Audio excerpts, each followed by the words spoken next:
All righty. So this is Outside the Vines. I'm here with the very funny Alexis Guerreros, New York City comedian and host of the Cooligans podcast, which is now on Fubo TV, right? Yeah, Um, it's I, see, exciting times. I see it all the time on TV. I don't know if you guys have makeup people or if you just have good lighting in your apartment, but you guys look fantastic. Thank you very much. It is good lighting, good camera, and my wife, who, as I'm taking a nap or something, will start to put face product, the skincare product, on my face, and it's very fun waking up to rose water being sprayed onto your face, and you think, did I somehow break the toilet and take a nap next to it, or am I flooding here? You know. Yeah, I'm like, are they in studio? And then I realized because Matt, we had met, a little over a month ago. I'm like, no, he's in his home. I'm like, do they send people over and just pamper him up? He looks Yeah. gorgeous, this guy. Buddy, I would. Now that I'm vaccinated, let them come and give me Yeah, some nice makeup. Yeah. I love it, man. You So compliments to you though. The haircut's looking nice. hey, I did it Okay. for a reason. Got to be Yeah. honest though. First manicure, Very nice. How do we feel? a little weird. I was kind of closed minded to it. I never thought that it really mattered. I was like, what are they gonna do? Like, how much better will it look? Right. But working in the industry, I'm using my hands a lot. My hands are in people's schnozzes. Yeah. So I did it. And I don't know. Now I feel like I have to pamper up for everything. I'm using moisturizer when I don't have to. I'm taking 4 showers a day.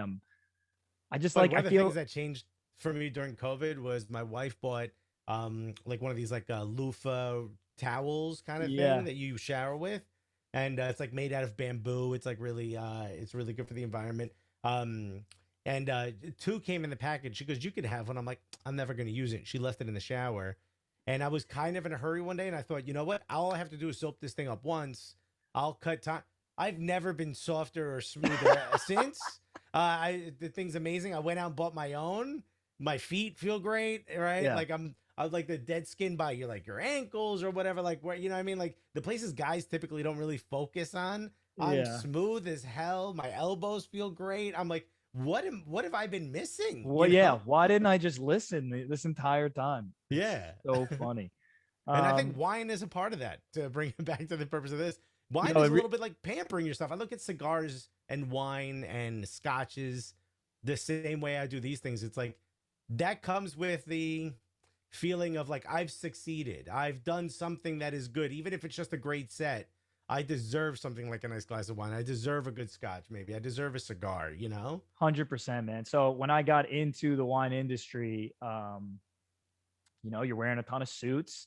You have to get consistent haircuts. You're on the floor. It's not a coincidence that I did stand up comedy and fell into becoming a sommelier. It's I looked that, at becoming a sommelier like year 6 of my comedy career when I wasn't sure how am I going to figure out a way to make money. The only reason I didn't do it is yeah, because you work at night and yep, you're a comedian at night. yep. So, but But it's I it's seriously so thought about it. it's so odd how similar they are because I'll be at a table and even though I have to be professional, I'm kind of the young, laid back sommelier that maybe makes a joke about sports to the guy who is looking for an expensive Bordeaux because everyone's immediate thought is that sommeliers are stuck up and that they're just Yeah. bougie and kind of a little bit of an asshole. And I just come Nobody in wants like, to feel stupid around a sommelier. yeah, but it's so funny because I think you're I going to like say, to it's like, you're all stupid. I'm a genius. So don't yeah, worry about it. yeah, no, I like to broadcast myself as like a moron sometimes, just for comedic purposes. So I guess what I'm trying to say is I'm pretty easy to be around. All right. Yeah. Yeah. I got a great personality. And now I also got great nails. You're Yeah. welcome, Now, America. now I'm getting consistent haircuts and I'm grooming myself above average, weekly.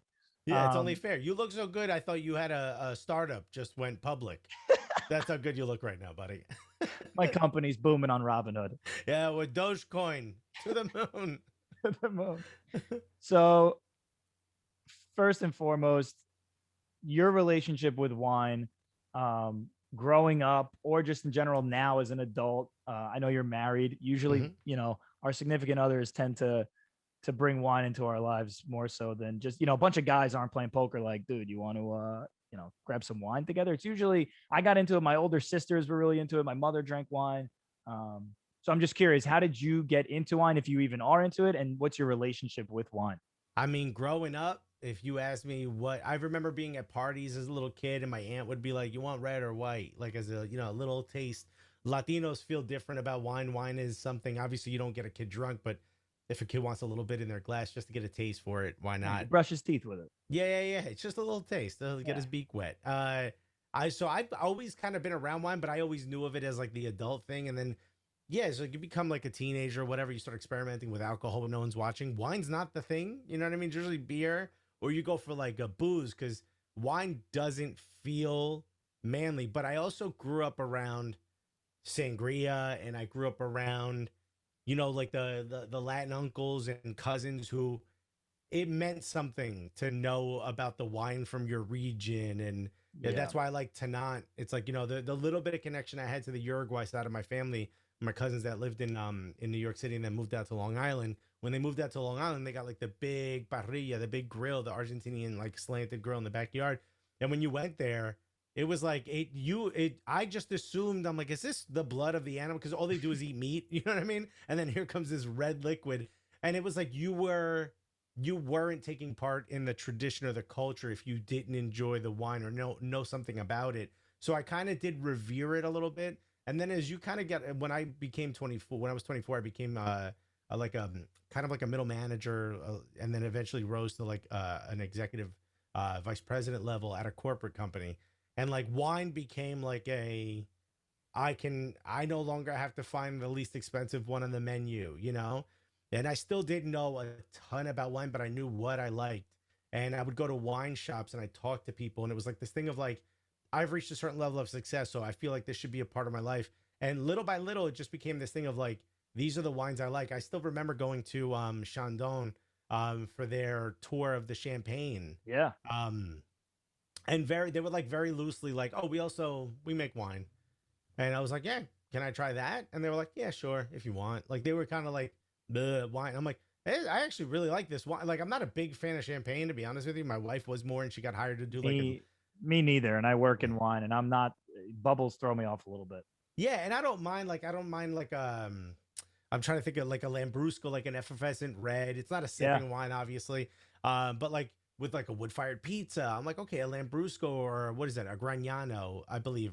They have their place, so the bubbles to me, but like the idea of like, I remember the lady at the tour was trying to tell me like, oh no, champagne is to be eaten with a meal. And I'm like, if I'm eating pork, and I get your point that the bubbles will help lift the fat and the whole nine, and champagne is the last thing I want to reach for when I'm eating like a big slab of meat. You know what I Yeah. mean? Me too. So like I've always kind of like had this like acquired taste of harder reds. My buddies own pizza shops and stuff, and some of them are like natural wine bars as well. And it's like, oh, try this barnyardy wine we got, and it's like, it feels cool. Like it might be a little different for me, but it does feel kind of like a little bit like a guy's thing. Certainly, like your dark liquors and your whatnot and your tequilas come first when I think of that. But like just thinking of like the comics that I sometimes open for, it's like, oh, you got to come by. We just got this great red, or we got this Barolo in. It's like, it kind of does feel like you've Elitist. gotten somewhere, you know? Yeah, you've reached an elite status. It's funny because I talk about this all the time. I realized that when I first got into it, people that I look to like, oh, they know a lot about wine. I'm drinking what they're drinking. They drink all these like really big, well-known Napa cabs. Um, Two things were funny to me. One is that as I learned more about wine, I'm like, oh wow, these guys don't know shit. Uh-huh. Like actually, they're drinking the most stereotypical, uh, wine. Like people that come in and they're like, hey, we'll take, and they'll name a producer. And I'm like, really? This is Right. this is what you're choosing, but you're really into wine. You've spent 15, 20, 30 years as a businessman, and this is your wine. Like there is so much out there to learn. And I think the gap is mostly Americans not wanting to leave Napa because they go to business dinners and they get a lot of, rich, heavy oaked Napa cabs, and then they get comfortable there and they take other people out, and that's all they buy. The It's second also that thing idea, I think, also like people don't know a lot. Like I've said to someone, and I only know this not because I studied it, but because like I've drank enough from this region that I seem to feel like this region has what I like. Like I'm a big Piedmont guy, and people are like, like they get when I say Piedmont, it's like unless that's in Sonoma, you know what I mean? Like they're not gonna be able to respond because maybe there is that like little bit of disconnection with like give revering something that's not American, maybe. Yeah, it's kind of like that. It's also just more accessible to them too. Like if you're you live in America, you're more likely to probably vacation in Napa to go see our wine country than you are to go see another, Barolo in Piedmont, or Right. go to Spain. So the other thing I've noticed is that it's becoming the cool thing for athletes to share. Carmelo Anthony is a huge wine drinker. Um, Dwayne Dwayne Wade just has his own winery, right, or Wade vineyard. Sellers, yeah, like Chris Paul, LeBron loves really good wine. Actually, I can't even really pick on them because they really do. They have pretty unique and good taste. They drink the good stuff. What do you think of the name Wade? Shouldn't he have gotten away from his name? I think. For a while, I mean, if I didn't know him, I think it's actually like a clean name, like one word, like clean, right? Like uh, one of my favorite Napa cabs is Cade, Cade. Yeah. Okay. So this is one letter off. Yeah, Yeah. but it's Wade. just like I like clean names, I don't know anything too long. It's funny. I'm not like into marketing or anything, but why Wade Sellers doesn't sound right to you? It's like get away from your name. I don't know. To me, with your name and wine, you're an athlete. You know what I mean? I think Yeah, sweat. I think dirty socks. I don't yeah. think. You're I like, I don't think. smell a buzzer beater on this Cabernet, and Yeah. yeah, a little bit of paint, There's a good short range jumper here. That I'm smelling. a little It bit to of me. sweaty butthole, and Yeah. Exactly. Yeah. I'm not. I think hot dogs and fucking $13 beers. I don't think red wine. Like I don't think of like leather chair and relaxing. yeah, fair enough. But the cool thing about it, at least, is because as they're getting into it and they're posting things and videos and pictures, I'm like, damn, this is cool. This is going to be a cool way for me to hopefully, whether I see them, while I'm working, or if I ever get the chance to talk to them, it makes me officially comfortable in the room. So whereas beforehand, if I'm a 16-year-old kid and I run to an athlete that's on one of my teams, I'd be like, oh, holy shit. I don't know what to talk about with this guy. What am I Right. going to say? Oh, I'm just a big fan. And now I'm uncomfortable because I just told you I love you. Right. It's that Yeah. weird thing. You don't know how to tell, you don't know how to behave around an athlete because you just watch them perform sports. You've never actually had to interact with them. Right. Now I walk in the room and I'm like, so You're you the like, expert now. so you like Barolo, eh? Right. Yeah. So does this Exactly. guy. Like, let's talk about that instead of how much money I lost on Game 7 last year, and how much I love you and this hockey team. Um, so that's just exciting for me. It's something I want to get out. That's kind of why I started this podcast, honestly, so that hopefully I can get to a point where I'm just having normal conversations with people I admire about the topic that I love, which is obviously wine. That's so cool too. I always think like what sets Cooligans apart from some of the other ones, like we're not beating these players up for mistakes they've made. We don't go over X's and O's. We also don't fanboy, and that's part of that is like I'll find something about them, whether it's food related or something, and something that I know they're interested in, or something they've said that I disagree with, and we'll have that conversation. And you could see a switch happen from, oh, this person is going to ask me about playing games, or he's going to ask me about this thing I did or this athletic endeavor. Like when Rose Lavelle was on, she's from Cincinnati. I was like, how hard was it growing up in Cincinnati, and did that trash pasta with chili on top make it worse? And she was like, what are you talking about? Skyline chili's the best. And like we broke through that wall, because now we're talking about something that's not sports related, Yeah, and it's not going like, oh my god, you're amazing, and it's not going, why didn't you make that pass? We're not picking those two sides. We're just saying like, we're people, let's talk. And that's one of the cool things. Like I bet you LeBron would love to have a conversation about wine on a podcast, yeah. versus for the millionth time Game 7, or this pass, or what was it like winning in Cleveland. None of Yeah. that. And to be honest, I honestly don't care because I've watched his interviews my whole life and I don't want to talk to you about basketball. I don't care really. Yeah. I'd actually love to ask you, at what point in your career did you start traveling to wine regions? What was your first wine region? When did you get a little money in your pocket and you're like, all right, now I'm going to start drinking X, Y, and Z. That's Right, what because I you got want to to talk get out of, once you start, like I'm from the hood, like once you start making money, you start doing all the things you wish you could have done when you had money growing up in the hood. about. Yeah. And then you start to get out of that. Like all right, I did all those things. I did like rap fantasy, Alexis. You know what I mean? Now let's start doing stuff that other people that are in at, at the level that I'm at, that I coworkers or peers of mine, or they'll come back and they'll say like, oh, I just took a ski vacation, we did this, and I'm like, ski vacation? I've never once thought to vacation for ski, like to go skiing. So I'm like, all right, now I want to go skiing. I want to try that. So like, Yeah. how did he go from kid with a couple million, probably just enjoying himself jumping in pools, to saying like, I'm gonna go somewhere where it's a bunch of plants, you know what I mean? Yeah. And that gets fermented. It's wild. So, I mean, I love it. I honestly, I could talk about it all day. Talk to me about your experience with natural wine. And I know you had mentioned that you had a story about natural wine.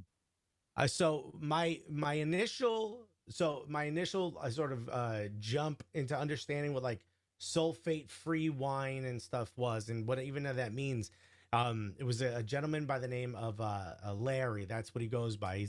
He has this tiny, it's like it's a closet essentially in a corporate building on Fifth Ave, and he makes suits. So a friend of mine works for Hickey Freeman at the time. I had just gotten promoted to the corporate, like the high level corporate job, and I said like, hey, I want to buy some suits, and he hooks me up, and I got a bunch of suits, like all really nice, like all of them cost like $1,000 to $2,000, and I put a bunch of them in the closet. I got a couple of them tailored, and I didn't really love the tailor job, and I had a couple extra, so I reached out to him and I said, hey, who do I go to? Do you know anyone who tailors that I could go to? And he was like, I know the guy, and he gave me this guy's number. Never bothered with the other suits. I just went along with my life. I ended up getting laid off in '09, and that's when I started my comedy career. And I had a bunch of these suits that I had never gotten tailored, and I had a severance package that was like helping me get through this sort of transition period, transition to making no money as a comedian for a couple more years. So I kind of had a little bit of money, but not a lot. Like the money I had was kind of budgeted. And something told me like, hey, you've got these 4 suits left over that you never tailored. I should go to this guy because he's probably going to be better than the guy who I went to, who charged me like $100 a suit, right? So I go to this tailor. It's this little old Italian guy, and as I'm getting sized up, I see like he's making suits, and I start asking him. There's pictures of like Jackie Gleason on the wall with him, and I was like, how do you know these guys? He's like, oh, I make all. He's like, I make all of their suits. And I was like, oh, okay.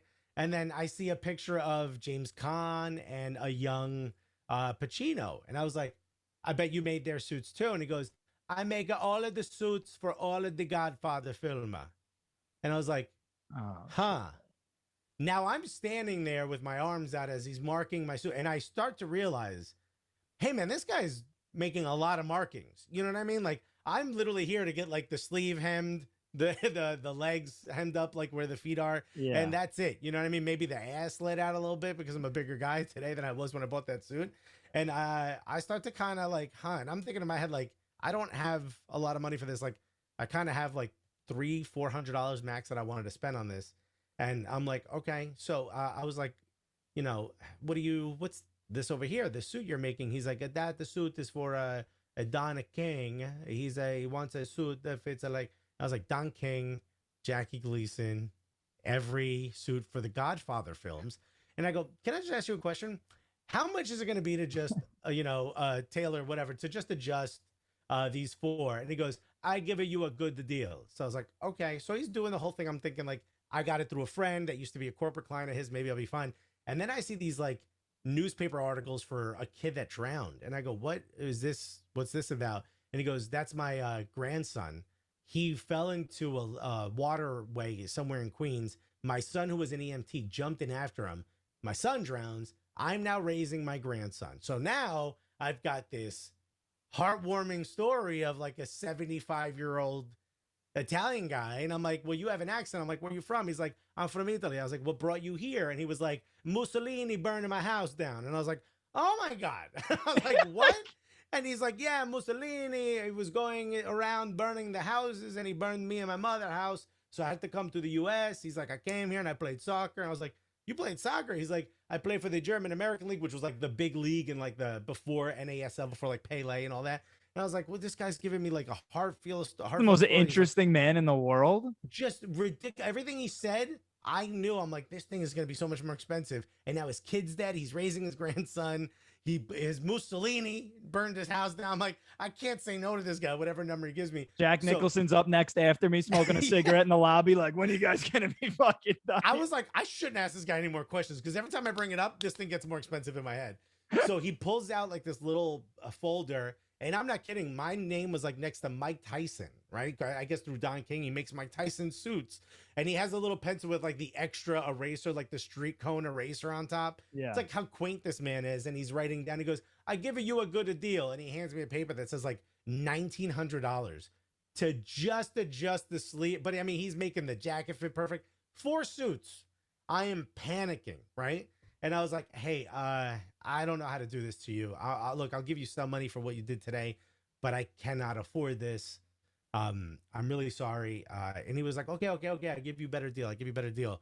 And then he writes $900 on there. And I was like, I can't say no to that. The guy literally took, what is that, 40% off? You know what I mean? 50%. I can't say no. But now you're just like, well, then why the 1,900? If you could do 900, like, which is like, what are we talking about, right? You know?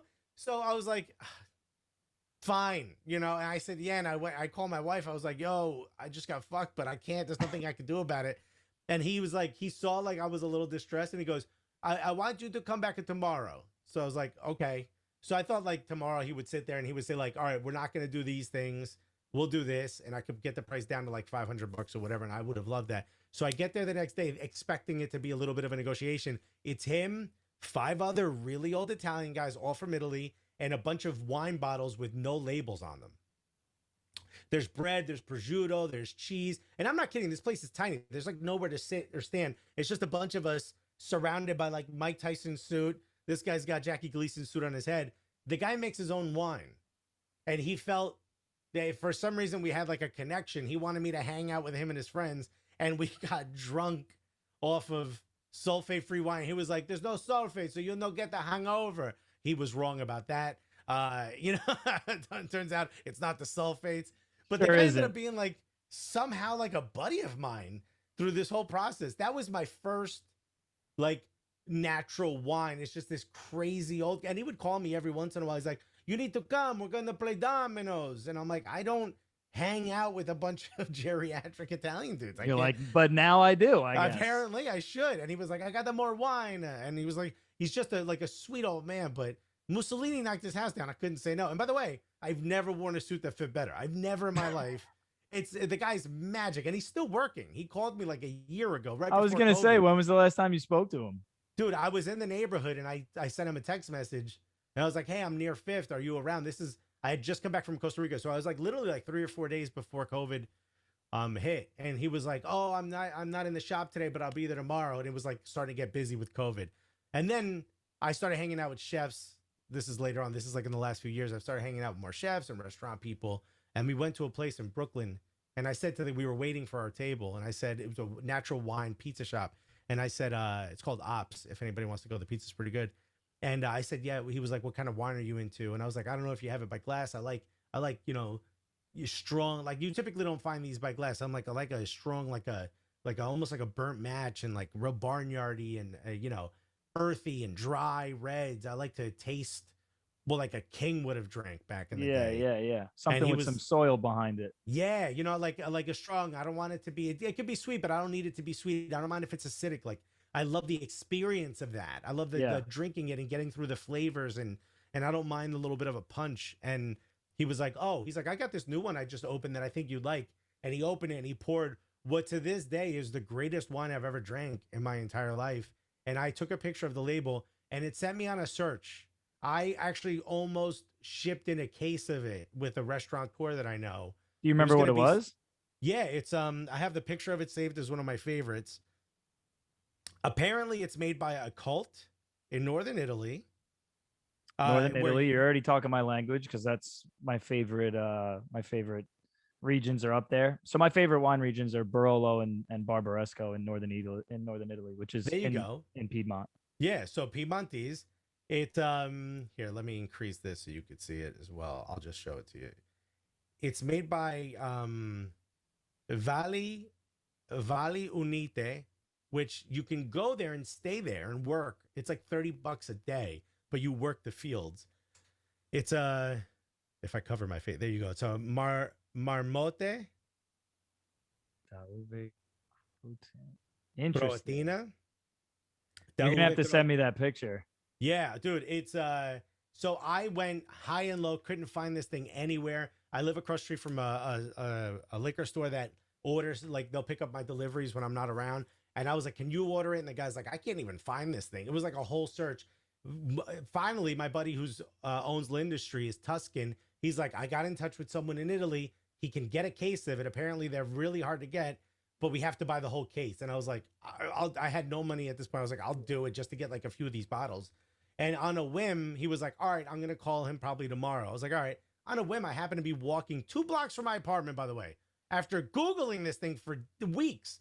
And I'm near Brooklyn Wine Exchange, which is huge. Yeah. I walked in and I showed the guy the picture. I was like, "Hey, man, you guys wouldn't happen to have that?" And he's like, "Yeah, it's right there. It's $28 a bottle." I was like, "Nah!"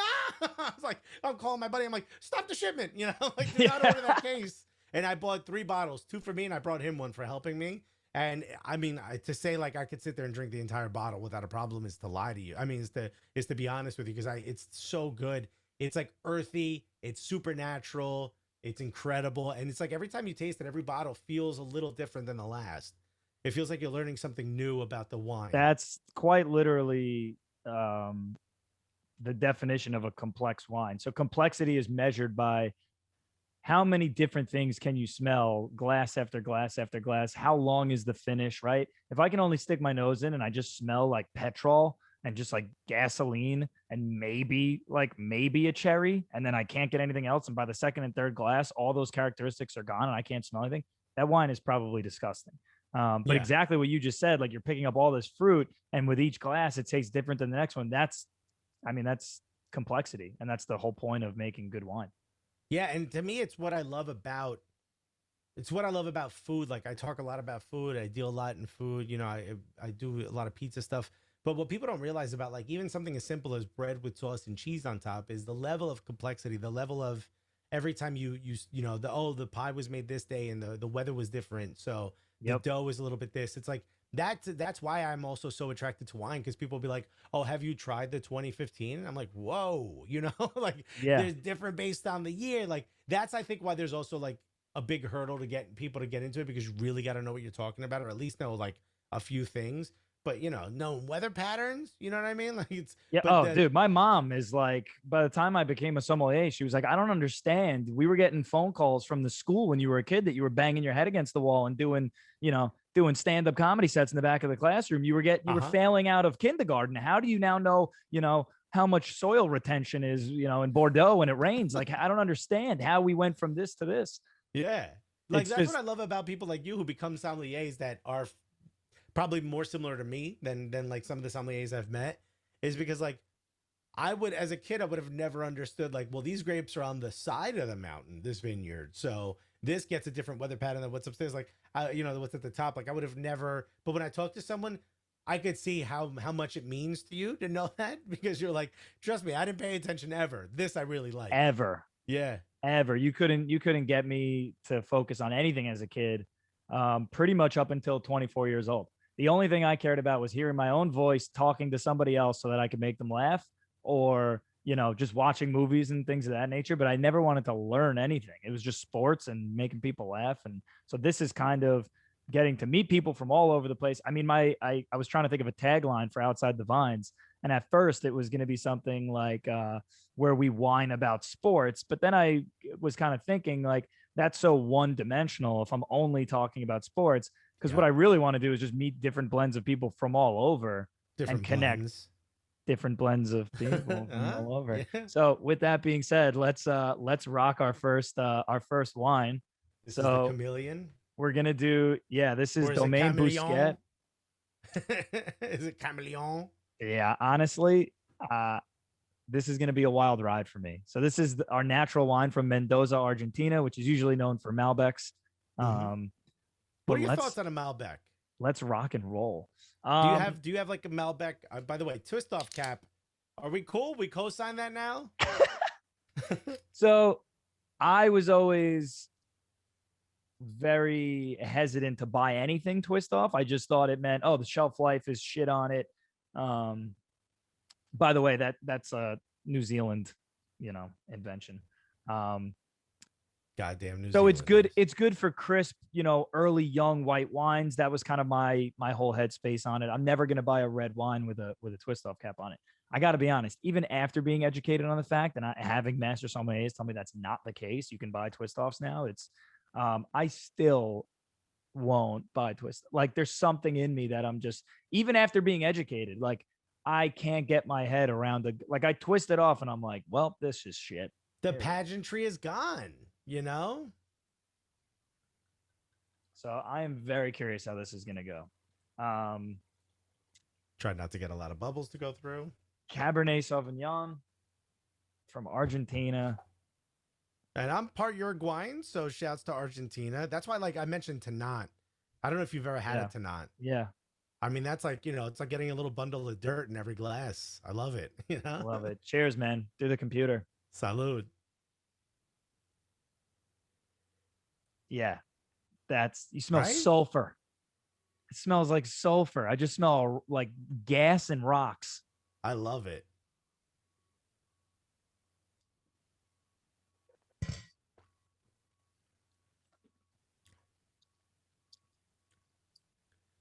I gotta be sweeter honest. than I expected. I gotta be honest. I thought I was gonna not be able to get through a glass of whatever I was about to have. This is better than most wines by the glass offered in Queens. Yeah, if this was your house red, I'd say this is not a bad restaurant. And it's big too. It has a lot of tannins in it, so my mouth is really crunchy, and I feel like I could eat with it. It's not. I thought it was gonna be like the worst one. I gotta be honest. Look, it's maybe a tad sweeter than what I normally go for, but it doesn't finish overly dry. I don't, the first thing that I noticed was like my mouth had a sensation all over it, and it doesn't have. No, and I get a lot of fruit too. It's a very, like I get a ton of blackberry and plum, and I get a lot of blackberry. Yeah, and just a lot. Like violets, purple flowers. Yeah, like funny thing is this label would typically make me walk away from it. The multiple colors on it. You know what I mean? Something about it tells me. Actually got 91 points from James Suckling, who's a wine rater. He does wine ratings. He's one of the most famous wine ratings guy, but I don't usually tend to take those numbers into consideration ever when I'm buying a wine because I just think they're skewed sometimes. And, if I don't like Syrah or, if my palate's not used to like peppery, gamey Syrahs, and then I just drink it because it says 94 points and I don't like it, So I was kind of coming into this pretty hard-headed saying I was going to hate this. Not bad. It's a sipping wine for sure. Not bad. Not bad I'll give it a not bad. If I could see this watching a movie with the wife, I could see this. I don't. Pasta, yes, not a steak. I'd even enjoy this with like a pasta with clams. Actually smells like a Montreal steak seasoning. Like I just got like a whiff of like spices and pepper and a little Delmonico in there. Yeah. It is. It's got like a hot nose. It's very spicy. Yeah. I smell that more than I taste that though. Mm-hmm. Wild. All right. So while we're sipping on this, do me a favor. I just kind of heard a little bit of your background with, your work life and meeting this guy with his suits, and you got laid off. You ended up falling into comedy. You became a comedian. Somewhere along the lines, you and your friend Christian, who I haven't had the pleasure of meeting, but you guys through, when I see you on TV and your content, you guys seem to blend very well together. You look like you probably get along really well outside of what you guys do for the Cooligans. That's the magic of TV right there. No, no, it does. Like I have to give him a compliment. Like for some reason he says something on your Instagram page, like I'll see him talking and I've never met him, but he'll say something and I'll just be like, yeah, he seems like a good fucking guy, man. I'll hear him talk. I'm like, he seems like a gem, and I've never met him. But so I guess my question to you is, How did you and Christian really meet through comedy, and how did the Cooligans, your soccer podcast, get started? It's funny because like when I first met him, I absolutely hated him. Or I should say Really? I didn't like him. You know what? There was a show that was like everyone wanted to do for a little bit. It was called Get a Room. It was him and two other comics, Jonathan Morvay and Christy Cello, ran comedy shows in hotels. And it was like these nice rooftop venues. And it was one of those shows that, like, you know, when you're doing these like dark, dingy basements, you want to do this like nice show. Well, I finally get to do it. And I show up in like a hoodie and he's wearing like a nice suit and he's like a thin guy and it was Euro cut and he just looked like $1,000,000. And he has that kind of humor that if you Just got a don't know, fucking manicure. right? This guy, you know, he knows too much He about was wine, he was using loofahs. His skin right? was Oh, fantastic. this kid got, you know, his heels don't even shed, you know. Um, so I talked to him for 2 minutes and he said something that was funny. But if you don't know him, you would have assumed it was condescending based on the image I already have of him. Right. So I just didn't really like him. You know, I thought he was like a little bit of a dick. And I remember because mutual friends were friends of his, I would always be around him. And then we started talking about soccer and I realized he was a soccer fan. So I kind of forgave him for everything else. I'm like, at least I have someone to talk about soccer with. And little by little, the kid loved to play FIFA. He would come over. We'd play video games together. We did each other's podcasts. He had a podcast. I had a podcast at the time, individual podcast. Yeah. And when at the same time that we started hanging out more, this soccer team comes to New York City and is going to start. And it was $300 for season tickets. And I said to him, I'm like, yo, we could afford it. I could afford that. I don't have any money, but I can afford that. NYCFC you're referring to, right? NYCFC, yes. Yeah. And he was like, oh, I'd love to do that. So I was like, yo, get season tickets next to me and we'll hang out at the games. At least we have someone to hang out with. And by the third home match, I heard a kid, because, you know, we're just doing what comedians do, like what you would do if you were standing next to me at a basketball game. We just bullshit and riff. You know what I mean? Yeah. And by the end of it, by the third home match at the beginning, it was the where we are is you could stand anywhere you want. It's general admission. So we typically would try to go to like the fourth row or whatever and just kind of stand on top of the bleachers in Yankee Stadium. And a guy in front of us tells his friends, like, yo, come stand over here. These guys are really funny. Like, these guys were funny all last match. And I remember, like, we would say shit. People would turn around, like, give us a thumbs up, like they're laughing along with us. So I kind of looked at him like, whoa. You know, you sometimes say stuff, you think it's just you and your friends in the back of the room, so to speak, hearing it. And I'm like, people think this is funny. Maybe there's a market for this. Like, you know, that forever search to, like, build something as a comedian, to like build something that will help market you as a comic. I was like, maybe we should do soccer, like a soccer podcast. If we're funny here, maybe we should just do this on microphones. And that's where it started. We did videos, we did podcasts, we did whatever. We would go to like MLS Cup on our own dime. We went and stayed at like a bed and breakfast overnight in Montreal just to go to the Montreal playoff game and to travel to Canada. It's like we did whatever it is that we could do to like show like, look, you know, we're here and we want to be funny. And little by little, the popularity of it grew and it started kind of getting a name in the soccer world, which isn't a big world, which I think also helped. And I remember talking to a friend who was this dude is like hood as hell from like Cleveland, massive tennis fan. And there's this other guy who was a comic as well, who's from Connecticut and like exactly what you would imagine be a tennis fan. And I was like, the two of you should do a tennis podcast together because no one would expect that. And no one else is doing it. And that's what we found success in soccer is like no one else in the comedy world had ever really touched soccer. And we happen to be massive fans. So it kind of the fans of soccer accepted us. And we started getting opportunities left and right because there really was no one else in this space. And some would say like we carved out a niche. Others would say we just found a niche that wasn't whatever it is. There was no one there before and we're here now. And now it's a TV show. And you know, Christian and I don't get to hang out as much as we used to. And I think a lot of that is for the show. Because when we're on the show, if you watch it or you listen, we want it to feel like two good friends that just went on vacation and came back and like, oh, you should have heard what happened on mine. Like we're relating our stories to each other. You know what I mean? And we try not to. That's the chance you get to hang out is on the show. Yeah. And we try not to like the network sometimes wants us to like script some stuff and do this. It's like I think what I loved about doing your show with Pavone and what I love about other podcasts when I listen to them, it's two people. It's like, especially if they're comics, it's one person is trying to make the other person laugh, not the audience. The audience gets to be a part of that. You know what I mean? My goal is to make Christian laugh, and Christian does a really good job of making me laugh. And like we'll piggyback on each other. It's like adds that extra pressure to be even funnier because he just said something funny. Now I need to do something with that world. And I, as far as I'm concerned, I get to have fun. I get to pay to have fun. That's it.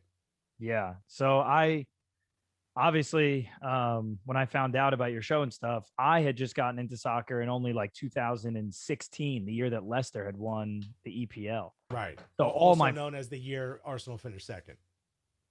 Oh yeah, Arsenal fan. I forgot. So that was my year to really pick a team. Before that, if I watched soccer like growing up, my dad was like, "Listen, you put soccer on this TV, you're going to your room." Yeah. Like we don't watch soccer in this house. That's one of the benefits of not having a dad, I guess. Yeah. Jeez. That's how I found this beautiful sport. There was no one there to tell me not. There was no one there to tell me no.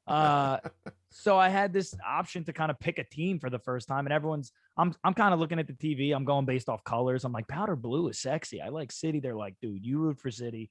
No one's ever talking to you again. It's forbidden. These guys are just the worst. You can't choose that out the bat. You know? Yeah, I mean? They're like, absolutely not. I said, well, then after that, I kind of like, I don't know. I'm like gravitating towards like Juventus. And they're like, no. You have to pick an English Premier League team because that's what we all root for. Yeah. And I'm like, well, I like blue, so Chelsea. And I'm just getting all this shit. And then one morning I wake up and all my friends are in my living room at like 7:30 in the morning from the night before. They all slept over, but they're up at 7:30 for this game. And I believe it was Arsenal, Manchester United. And it was Rashford's first goal. I remember that. And I remember thinking like, why does the good one have to start while my team is here? Yeah, of course, always, right? So I'm just sitting there and I took the game because they were all like, we took Manchester United, throw in $50. So I threw in $50. Rashford scores. All of a sudden there's like some momentum in the room where you see the light turns on in my head. Like just the natural sports fan came out in me. Right before that, I'm like, get this shit off my TV. Let's go. Let's go. Yeah. Immediately. How much time is left in it? You're like, you're like, we are united. We are united. You got an accent all of a sudden. Yo, that's actually quite literally what happened. I got so hooked. I followed Rashford. I bought a jersey. I ended up going to Smithfield Hall here in New York City. Great bar. Fantastic bar. I ended up there every weekend without these guys now. I meet a dude from Manchester at the bar. He's like, hey, if you ever go to England, me and my friends had season tickets our whole lives. I could send you to the game. You could go. I'm like, what?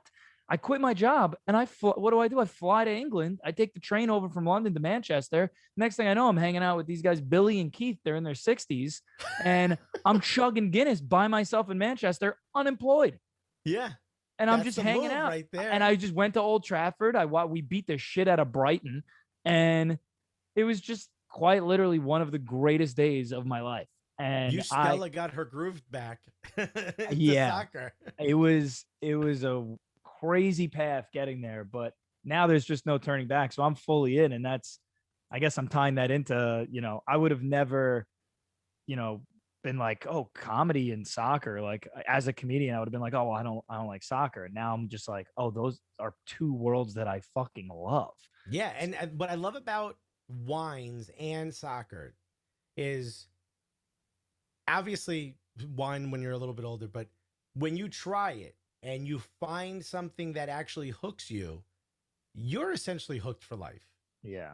Like if you could watch a soccer game and not connect to it, you'd be like, nah, you could try a red wine at like a Outback Steakhouse. You know what I mean? And it's not, and that does nothing for you. And you're like, whatever, that was $20 I wasted on these 2 glasses of wine or whatever.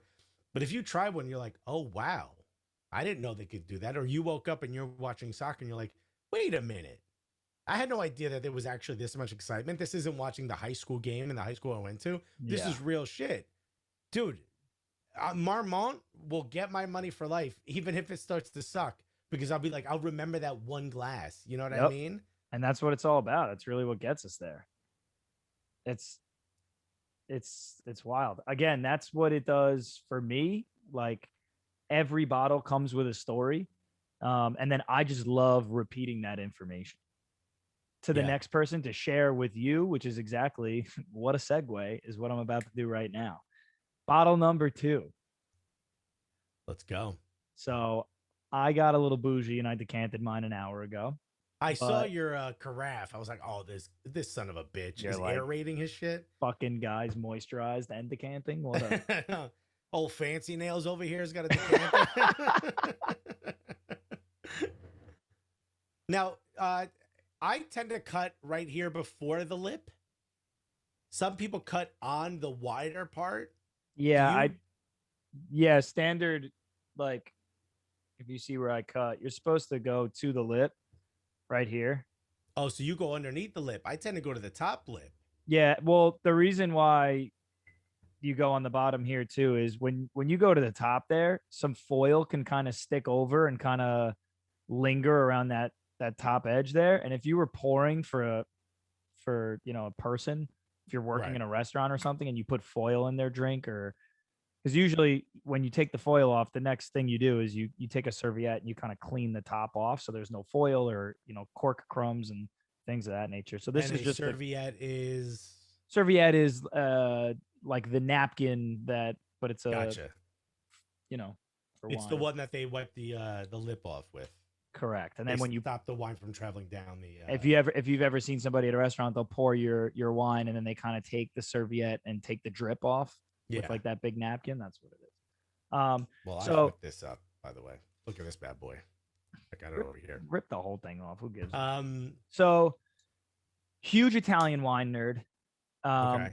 This is Well, your eyes Gaia. lit up the first time we talked, and I said Piedmont. You were like, "Oh, okay." Yeah, no. Wait Like a minute. when people at work are like, so I really like, Barolos or something, I'll like reach across the table and be like, yeah, you do. Yeah, you Yeah, do. of course you do. I'm like, of course you do.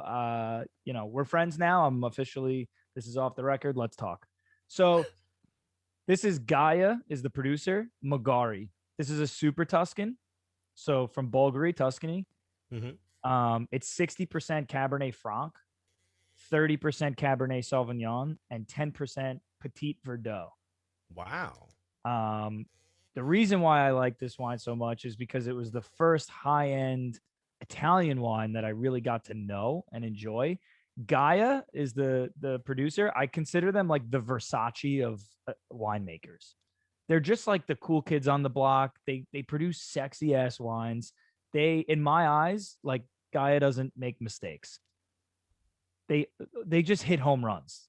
Literally. That's a heavy thing to say about someone, no? They are unbelievable. Actually, the owner of the winery, his name's Angelo Gaia. His daughter is now running operations. Her name is Gaia, and Of course it is. of course it is, yeah. So she had come to where I work, and we did like a 15 bottle tasting in our private room, and just the intelligence, the elegant, like language, and just she grew up in the business. I mean, they've been around since 1859. So just her You don't have knowledge an of option. you don't have You can't yeah, go be. You and either they become a doctor or shut up and learn about what we do as a or family. yeah, stick your nose in the glass Yeah, and yeah. tell me what kind of peppers you smell. Exactly. Find me sandalwood in one of these bottles. It's just kids crying on an assembly line, like, I don't get any wood. I don't get any wood. They're like, keep sniffing. You keep tears. You keep getting tears in those glasses. We'll start over. So let's pour this glass. I'm gonna clean out my glass because I kind of want to use this nice one for this. Yeah, do your thing, man.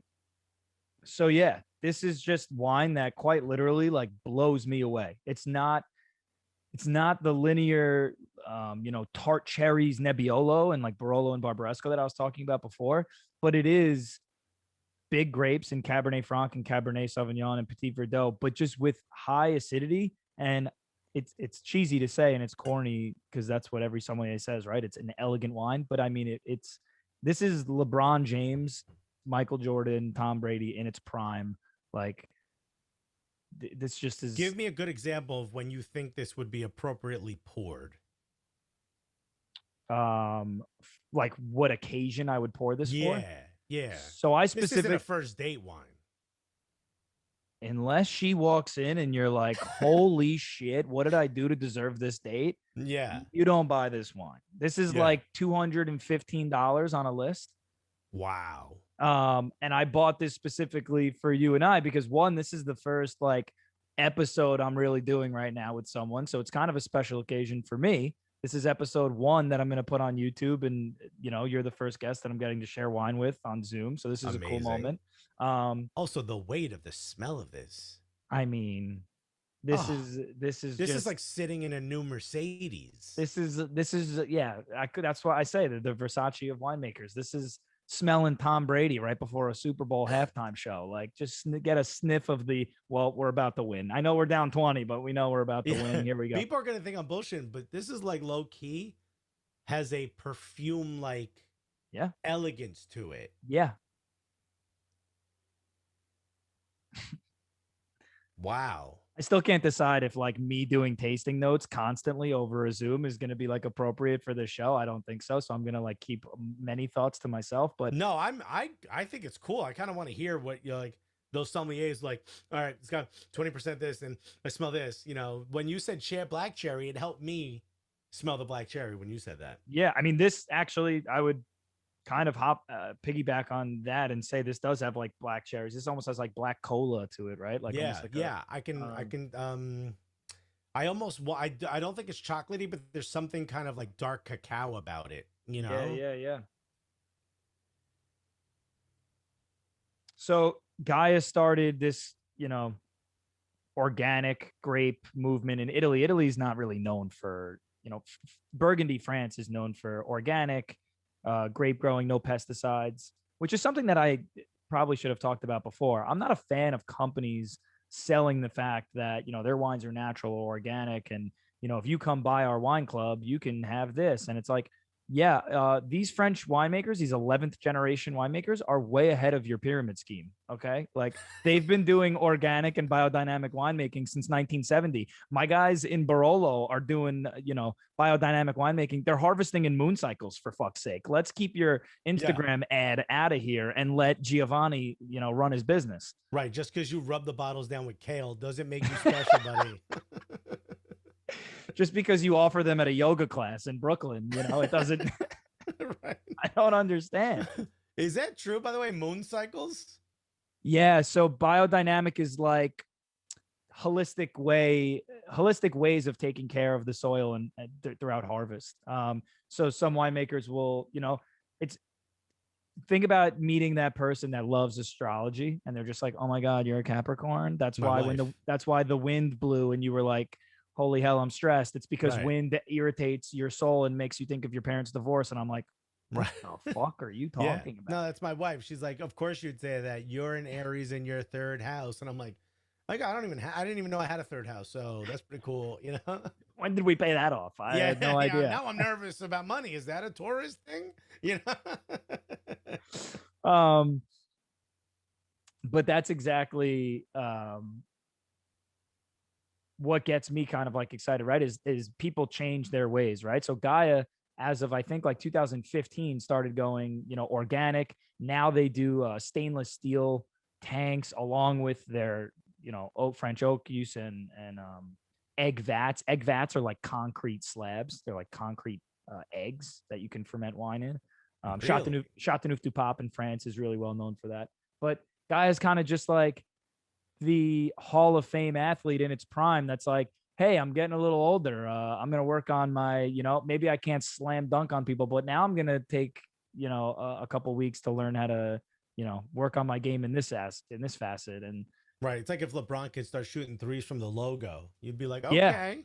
Yeah. And you're like, oh, he's doing something new now as he gets older. And you ain't got to take him to the ring every time, to the rim every time, my guy. And they just do it with such finesse that it's always impressive. And I realized I haven't stopped talking. I haven't even sipped this fucking thing. I haven't either. I'm waiting for you.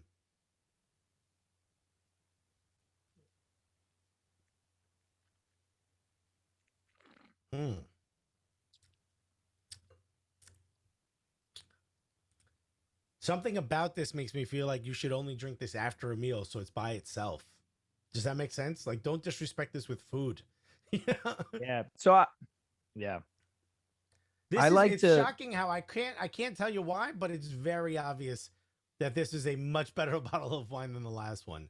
The last one wasn't bad, but this is, I couldn't tell you I can't give you the exact reasons, but there's a butteriness that's left over on my mouth Yeah, I call it like a velvet, silky smooth finish.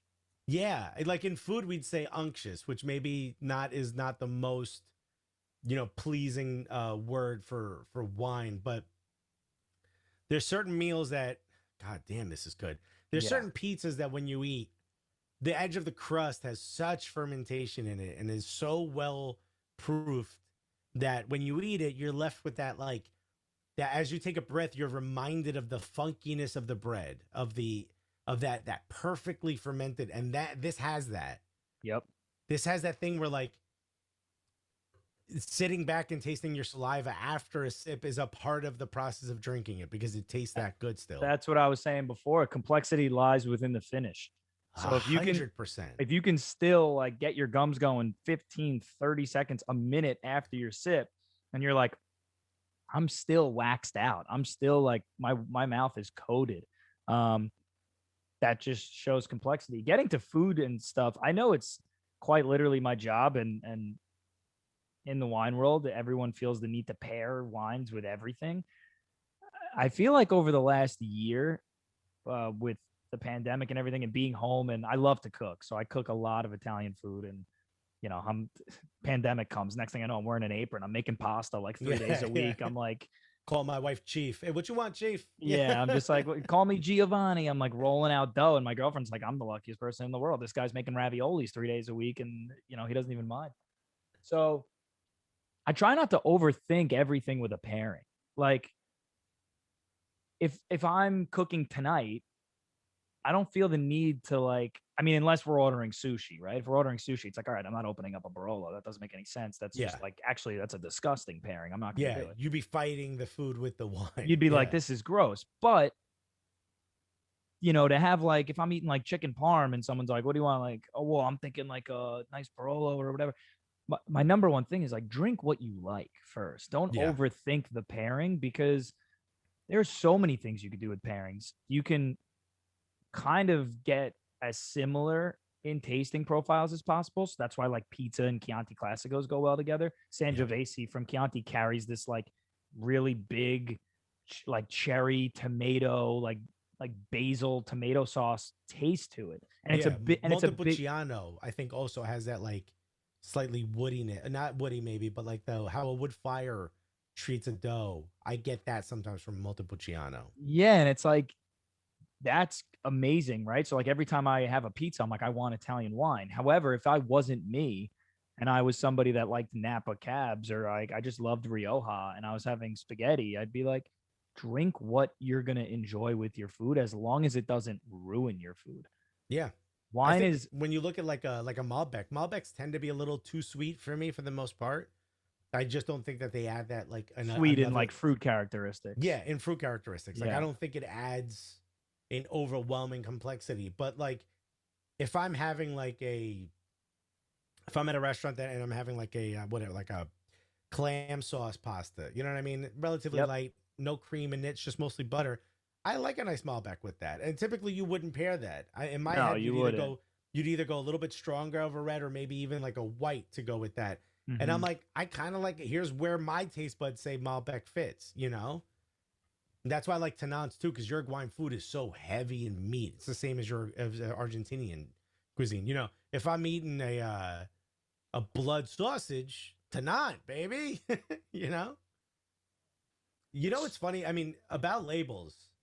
This label isn't even like paper. Like labels to me are so important. I know they're probably less important to you, but this feels like a tile on a floor. You know, like I would have never looked at this. I would have thought classy, but I would have never thought the complexity of this. Something about like an old painting of a winery or something. You know It's what I just mean? sexy as hell. It is. It's classy. This feels like you got led into a secret restaurant inside of like Bergdorf's or something. Yeah. You know, it's the best, man. it feels like a tux. It feels like the Yeah. wine is wearing a tux. Yeah. It's my favorite part about it, is like rocking with the same way I, woke up that morning and got on Manchester United's bandwagon. This was my first experience with like fine Italian wine. So now I like am the brand ambassador for Gaia to anybody that hasn't had them before. I'm like, well, meet my friend over here. This Buddy, is you found a something. great one here. Yeah, if your wife likes red wine, I would highly recommend, getting a nice little dinner in tonight and But start. you know what I had before this? A buddy of mine for my birthday sent me Snow's brisket from Texas on Goldbelly. Wow. Snow's one like the best brisket. So I have a little bit of smokiness. So like I quickly drank a bunch of water before we started to get any of the smokiness out. But I have a little bit of brisket left. And let me tell you something, what's going to go perfect with that bad boy. Yeah, oh yeah.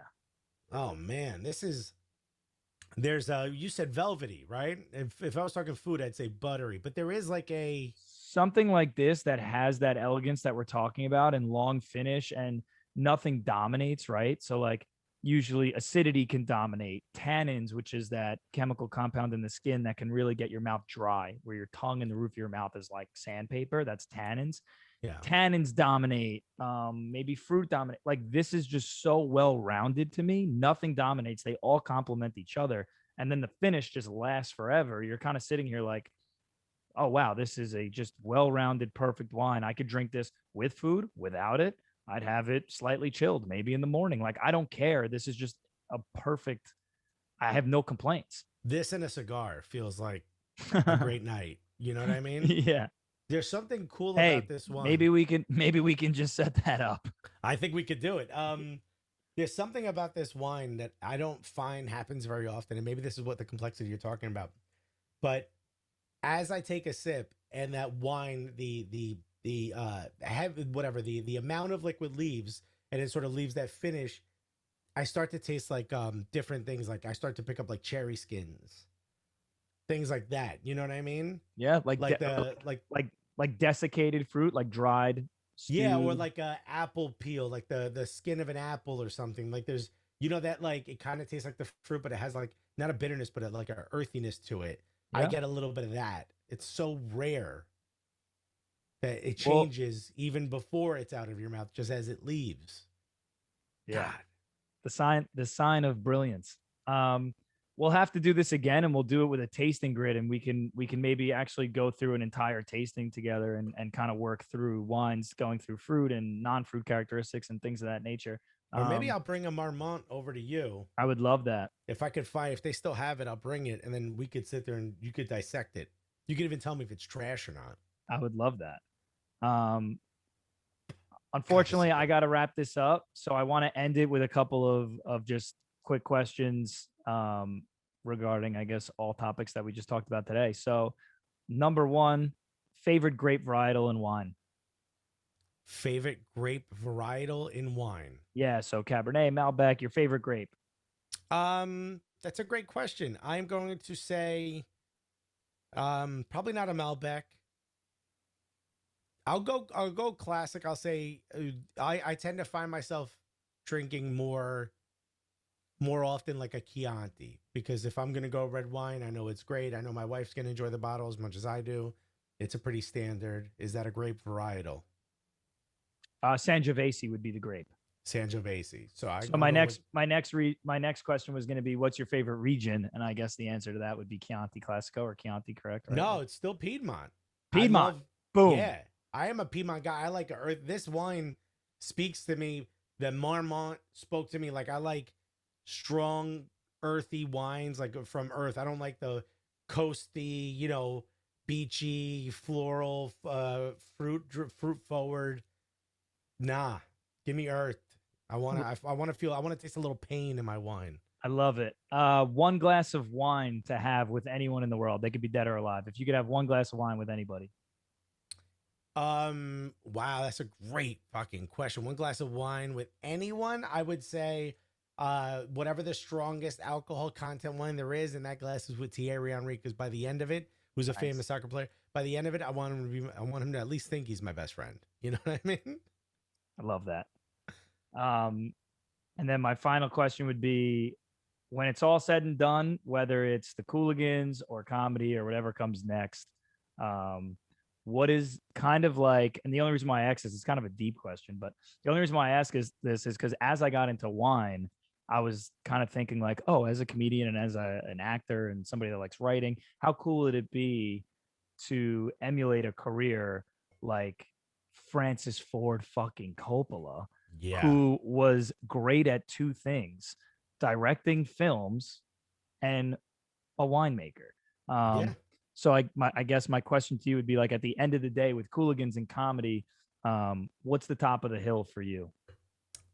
I'll give you two answers. The first answer is if I can look back and I'm as proud of the product as I am the result, then I know I did good. My grandfather never understood before he passed away, never understood any of this. He was like, I don't know, go get a job at a factory and make sure your family has food. Of course. That to him. So like the basis of that is make sure that the result is there. But as someone who's creative and someone who views himself as putting art out there, whether it's viewed as art or not, I care as much about the product, and I hope my talent reaches my taste. And one of the things that I just want to be able to do when I'm done is to look around. The second part of this answer is I want to be able to look around and say, like, I left something. Like you mentioned Francis Ford Coppola. Most people wouldn't even realize that wine's actually pretty good. They just think like, oh, Yeah. he's using his name. I want to be able to, like, I don't know, a line of cigars or something, Yep.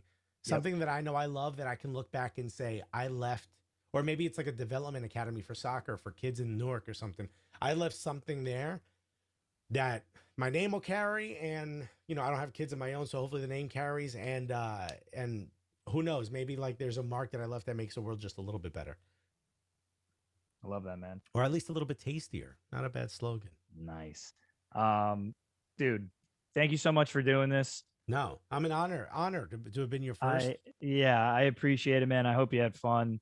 And And you introduced me to one of my new favorite wines, by the way. So I fuck really yeah. hope this bottle isn't like $75. We'll talk off the air. All right. Cheers, I gotta buddy. get a case. Salute. Thank you so much, man. Plug whatever you got or whatever you want to say. Mm. For me, outside the vines, I got plenty of other episodes coming out, and this was a blast. I had a great time. No, you're a funny dude, and I can't wait to hang out with you and drink and talk wine. And I'll bring some cigars over, and we'll do that Armand thing. For me, at Soccer Cooligans on everything, at Not Alexis on everything.